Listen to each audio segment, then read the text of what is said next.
Welcome to the Plan B CRNA podcast. I'm your host, Bobby Jones, and I'm so excited that you're here. The Plan B CRNA podcast is the only show made specifically for nurse anesthetists who are exploring options outside of their traditional career paths. This is the place to expand your mind and your goals as we uncover new ways to produce side income together. Journey with me as I go down various rabbit holes to explore the best Plan B options for you. This episode is brought to you by On-Call Capital. On-Call Capital is dedicated to educating CRNAs and other healthcare providers about investing outside of the traditional stock market.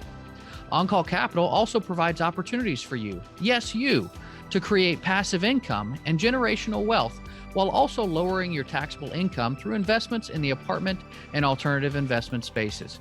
If you haven't hit subscribe yet, make sure you do that right now so that you don't miss an episode. Thanks so much for joining me today, and now on with the show. Welcome to the rabbit hole on the Plan B CRNA podcast. I'm your host, Bobby Jones, and throughout my journey in finding a Plan B, I've gone down numerous rabbit holes to figure out which ones work for me. Since I've done some of this research already, I only think it's right to bring that information to fellow healthcare professionals to help aid you in your search. As always, it's important for you, the listener, to do your own research and form your own opinions. Everyone's situation is unique, and a Plan B that works for one CRNA doesn't always work for another. Self-awareness is the key in any decision you make, since you must have an accurate grasp of your own strengths, weaknesses, and goals. All right, let's get to it, shall we? Today's rabbit hole of the day is wholesaling. Now, when I first started looking into producing side income, I was like most people. I wanted to start off with minimal cash to start, and I wanted big upside. Yeah, I know. I wanted to have my cake and eat it too. So sue me, right? But for a lot of people who want to get into real estate, fix and flips are a common option, right? But to fix and flip, you need to have some kind of deal flow. Where can you find the types of homes that work best for this? You're getting homes on the cheap and then trying to flip them. So, well, you can either get plugged into a particular market through relationships with realtors or access to the MLS. You can track the foreclosure market, bidding for homes on the courthouse steps. Or you can find some wholesalers who have steady streams of cheaply priced houses. This is how I first heard the term wholesaler, and it immediately intrigued me. I mean, what's so special about them that they constantly have access to cheap deals? Then, of course, you hear about how much money they supposedly make. One wholesaler makes $35,000 on this home, and another makes $20,000 on another home. I started to do the math, and I only had to do a handful of deals a year to make a really decent living. At this point, wholesaling had my attention, and I had to go further down the rabbit hole. But before I do, I want to give you the chance to get out now. If you happen to live in Illinois, Oklahoma, or Virginia, it's actually illegal to wholesale properties there. However, you may not want to leave just yet. If you live in one of those three states, but you're interested in wholesaling in a different state, then yeah, listen on, my friend. So what exactly is a wholesaler? Well, you know those signs in your town that say, "We buy houses"? That's a wholesaler at work. When you get phone calls or texts from people who want to buy your house for cheap, those are wholesalers at work. Essentially, they are middlemen between buyers and sellers of real estate. Let's say they secure a contract for a home for $50,000 from a homeowner. Then they find a cash buyer or a real estate investor to purchase the home for $60,000. At closing, the title company cuts the wholesaler a check for the difference, which is $10,000 in this case, just for being the middleman. Sounds pretty great, right? So how do you get started? Well, you don't need much money. Technically, you can get started for no money at all, but that's probably not the smart way to do it. There are several tools out there that actually will make wholesaling much easier and faster for you to start making money. I'll mention several of those tools during the show today, and they'll also be linked in the show notes as well. All told, you should be able to comfortably start for no more than about $1,000. The basics of what you need to begin are a computer or smartphone with internet connection, a blank purchase and sales agreement, a blank assignment contract, an investor-friendly title or escrow company or lawyer, depending on which one your state uses for closings, and a bank account. That's it. I mean, sure, you probably want a car too, but really, that's it. You don't need to have good credit because you're not technically putting any property into your own name. You don't need a real estate agent. They just add expensive fees after all, because you're strictly a middleman. You get a seller to sell to you at a certain price, you mark it up, and then you sell your interest in a party to a cash buyer and keep the profit. You don't need a mortgage company either, since you're not buying or closing on a property in your own name. You shouldn't have to put down any earnest money either. But if you do, it should only be around a couple of $100. Now, if you make an offer and include a proof of funds letter showing the seller that you have the funds to close, that will usually satisfy them. You don't have to worry about any earnest money. You can start making money pretty quickly in this business, as little as a week, perhaps, although it's likely wiser to plan for closer to 30 to 60 days before getting your first check or wire transfer. Now, speaking of checks, how much can you realistically expect to make on a wholesale deal? Well, the average profit is around $10,000, although the range really varies here. You can make as little as a couple grand or close to $100,000 on a single deal. The amount that you make depends on how much time you can really put into this business, how motivated and dedicated you are. I mean, are you making 10 calls a day or 100? And if you have any money to put into growing your business. So let's talk about the steps you need to take in order to start wholesaling. Number one, you need to research and choose your market. Typically, people choose wherever they currently live to begin wholesaling, since you may need to take pictures or meet with a seller in person. But you may need to choose somewhere else if you live in a smaller rural town. Basically, you need a decent sized town with a larger population for this venture to make any sense. To figure out if the market you've chosen is a good one for wholesaling, you can utilize Google search here. Type in median home price in your chosen town and check out the Zillow or Trulia results. They'll give you a map of the area, the average home price, the 1-year change, 1-year forecast, and the market temperature. Now, that market temperature is important, and that's the simplest way to base everything is by using that market temperature of whatever city you're researching. If the market temperature is very hot, then you've probably found a good city to start wholesaling in. Hot is fine as well, but anything less than hot, you might want to keep looking for another city. Now, number two, you need to find an investor-friendly title company. Depending on your state, you either need an escrow company or an attorney to handle the paperwork and the closing of your deals. We went over this a bit in the rabbit hole episode on loan signing agents, which will be linked in the show notes as well. You'll want to call these companies or attorneys, tell them you're a wholesaler, and make sure they're familiar with the wholesaling process. Remember, you aren't closing deals for yourself, but instead are selling your interest in a property that's under contract. So you just need a good company that understands that process. Number three, contracts and forms. As I mentioned before, you really only need two of these. The first is the purchase and sale agreement, which is the contract you and the seller sign that allows you the option to purchase the property at the agreed upon price. The second is the assignment contract, which gives the cash buyer the right to purchase your interest in that property for the price that's agreed upon in the purchase and sale agreement, as well as the additional profit that you're charging them for the right to that property. Occasionally, you may need to make an addendum to the original contract, or you may need to cancel a contract altogether if you can't find a buyer. There are numerous other forms that are useful when in this business, so I've linked to a ton of them once again in the show notes. Now, number four, you want to build a cash buyers list.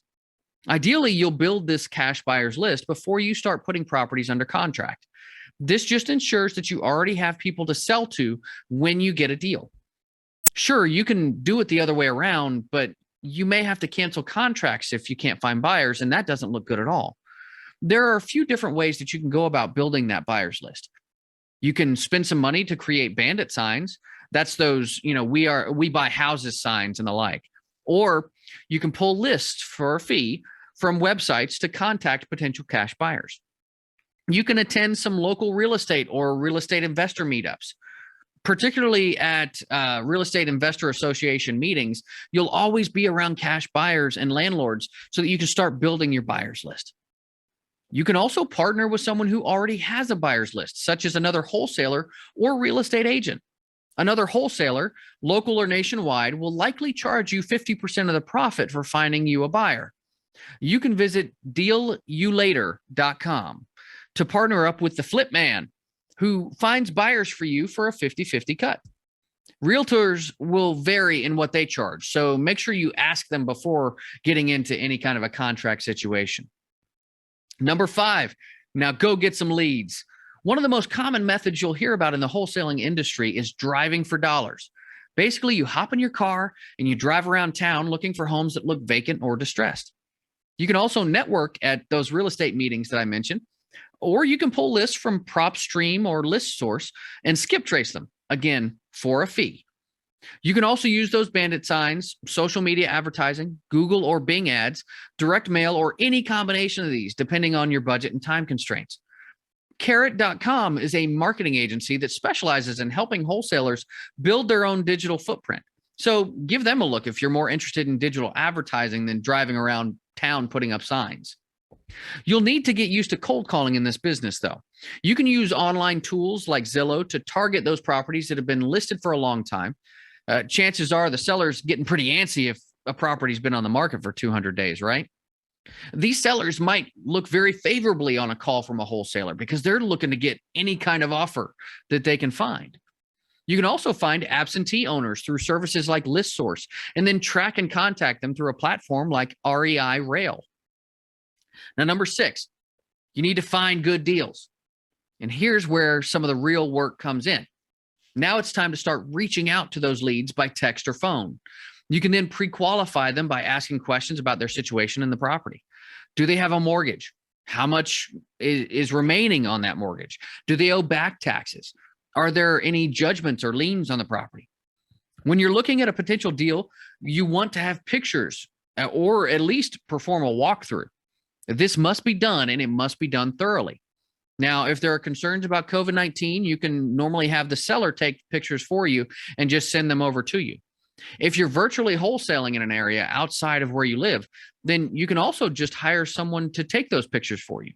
Craigslist ads work really well here. You can probably get away with spending $50 or so to get those pictures done. Now, what makes a good deal, though? It's the numbers, of course. This is the part you have to be good at, and that takes practice.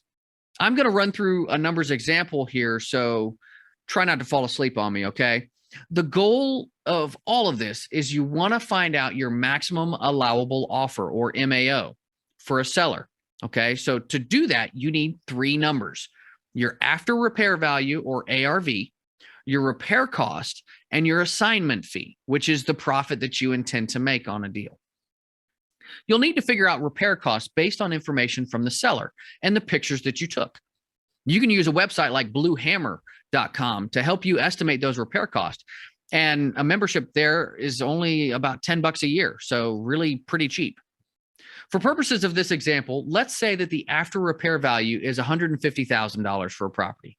The repairs to get it there are $55,000, and the assignment fee that you want to charge is $10,000. You want to build in a 30% profit for that cash buyer into the equation. So in that case, you would take your ARV and multiply it by 70%. So in this case, you would have $150,000 ARV times 70%, which comes out to $105,000. Now you're going to subtract the $55,000 in repair costs, and you're going to subtract the $10,000 assignment fee. That leaves us with $40,000 of a maximum allowable offer to provide to a seller. Now here it gets kind of fun. When you talk to a potential seller, you start off the negotiations at 75% of your maximum offer. You don't want to go to the table and give them your max offer right off the bat, right? So in this case, your MAO is $40,000. So you would go to a seller and you'd actually offer them $30,000 for the property. You'll haggle back and forth a bit, and hopefully you settle somewhere around, let's say, $37,000 in our example. You have them sign the purchase and sale agreement, and then you send that to the title company, escrow company, or attorney so that they can do a title search. This can take a couple of days or up to 3 weeks. You really want a closing within 2 weeks or less if you can get it. So don't be afraid to switch escrow companies or attorneys if they're moving too slow for your taste. Now, while that's going on, you go to your cash buyer and you offer the property for the ARV minus the repair costs. So while that's going on, you go to your cash buyer and you offer the property for 70% of ARV minus the repair costs. Now that's 150,000 times 0.7, which comes out to $105,000 minus the $55,000 in repair costs, which is $50,000. So you now have a contract for $37,000, an option to buy this property for $37,000. You're going to turn around and sell that contract for $50,000. Okay. Now, the cash buyer may accept this offer, or they may want to offer less and haggle with you a bit. You have to determine whether or not their offer is acceptable to you. If they lowball you too badly, you may need to try another buyer. But most cash buyers are pretty reasonable, given that you've already built in 30% profits for them. So they'll hopefully settle somewhere close to your asking price. If you have a true list of cash buyers, you can just blast that deal out to all of them and go first come, first serve. If you're partnering up with the flip man, fill out that online form and just get that thing moving. There's no time to waste here. Ideally, you'd like to get a cash buyer and have them sign the assignment contract within 1 to 3 days after getting a property under contract. Now, getting back to our example numbers, let's say you and the cash buyer settle on $48,000. You now have a purchase and sale contract from the seller to purchase the property for $37,000 and an assignment contract from the cash buyer for $48,000. That leaves you with $11,000 in profit. Not too shabby, right? So number 7, it's time to close and get paid. Once the title company or attorney gets back to you and you have a clear title, which means there's no outstanding judgments or liens, then you can schedule the closing. The cash buyer and the seller are both present unless a mobile notary is being used. Closing should take an hour or less, and now you simply wait for the wire to hit your bank account. Now you wash, rinse, and repeat that for every deal afterwards. Okay, so not too bad, right? It's all part of a system, part of a process, and you can really get this system going. Now, before this episode gets too long in the tooth, I want to hit those pros and cons, okay? So let's start off with a pro. This is a great way to just learn more about the real estate industry, okay? If you're interested in wholesaling, you're going to quickly be immersed in the real estate industry itself. You can learn how to find deals, build trust with sellers, perform due diligence on a property, run comps on surrounding homes, estimate repair costs and after repair value of homes, build relationships with brokers and realtors, find buyers, and build lists of both sellers and buyers alike. And that's just the tip of the iceberg here. So it's pretty cool. Now, here's our first con. Income can be pretty unpredictable. Wholesaling isn't a regular job where you get paid every 2 weeks. You may have months in between deals with no income. It's kind of like, PRN work in that perspective, in that way. And you must prepare for those stretches of feast and famine. Always save some extra profits for those expected lulls in income that you will likely face. Next is a pro. It takes minimal capital to get started. As mentioned before, you don't have to have good credit or cash to assign a contract to a buyer. You just need guidance, discipline, and sweat equity to start closing deals. Now, minimal isn't the same as none, and wholesaling is no different from other industries where you can find yourself spending a ton of money on fancy software, coaching, and the like. Yes, you'll need to get certain programs and marketing materials to find motivated sellers and cash buyers, but this and even utilizing a mentor can still come at a much cheaper cost than with some other side gigs. Next is the con. There's a negative stigma in this industry. Unfortunately, because the barriers to entry in wholesaling are very, very low, that means that there are some bad apples that come into the space. Perhaps they're doing unethical things to make a quick buck, or they're simply doing things illegally because they haven't taken the time to learn the ropes properly. Either way, wholesalers have gotten a bit of a bad rap in the real estate community as a result. This can make building those initial relationships with the key players of your transaction team that much more challenging. Pro, you can earn large amounts in short time frames. Yes, the check you get from a single transaction can be pretty significant. A $10,000 check is nothing to sneeze at after all. But once you have a system in place, you should be able to make money in a shorter time period because you should be able to get even more properties under contract. This is where having an extensive cash buyers list is useful. A single cash buyer will purchase a home and then take several months to fix up the property and get it sold for profit. However, wholesalers only really have to wait between 7 to 30 days to close on an individual property. So they can conceivably handle as many properties at one time as they have cash buyers. This can lead to some very large paydays once you get going. Now, next is our next con. This is very labor intensive work. I mean, flat out, being a wholesaler takes a lot of work. You have to really market yourself, accumulating and building lists of sellers and buyers, and spend a lot of time cold calling. Needless to say, but I'll say it anyway, this is about as far from passive income as you can get. It's a job, and you don't get paid if you don't put in the time and sweat equity. Your income is deal dependent, meaning that it dries up as soon as you stop closing deals. Now, last is the last pro. You don't need a real estate license to do this work. In fact, you don't need any kind of license to start wholesaling distressed properties. Yes, this makes the barrier to entry super low. All you need is a motivated seller, an assignment contract, a buyer looking for an investment property, and a good brokerage to ensure that you can close. Sounds pretty easy to me in that sense, and that's why so many people look to get into this space, because those barriers to entry are very low and the potential for income is high. And it really depends on the level of work that you're willing to put in. So to sum up this particular plan B, with great income comes great time suck. Yes, there's a ton of potential to produce tremendous income with wholesaling. And while it does get easier over time, this is far from a set it and forget it kind of thing. Okay. It takes a lot of time and effort to begin producing results. And then it takes a lot of time and effort to keep on producing those results. Now, if that's what you're looking for, hey, then I wish you all of the success in the world as you take this on. That's going to do it for this rabbit hole. I know it was a long one, so kudos to those of you who stuck it out with me. When it comes to the wholesale space, there's obviously a lot more to learn than I could possibly cover here. Luckily, there are plenty of free resources out there to help you, though. One of the best I found is the YouTube page for Max Maxwell. He has a ton of videos for learners of all experience levels. And Max also has free downloads on his website, www.therealmaxwell.com.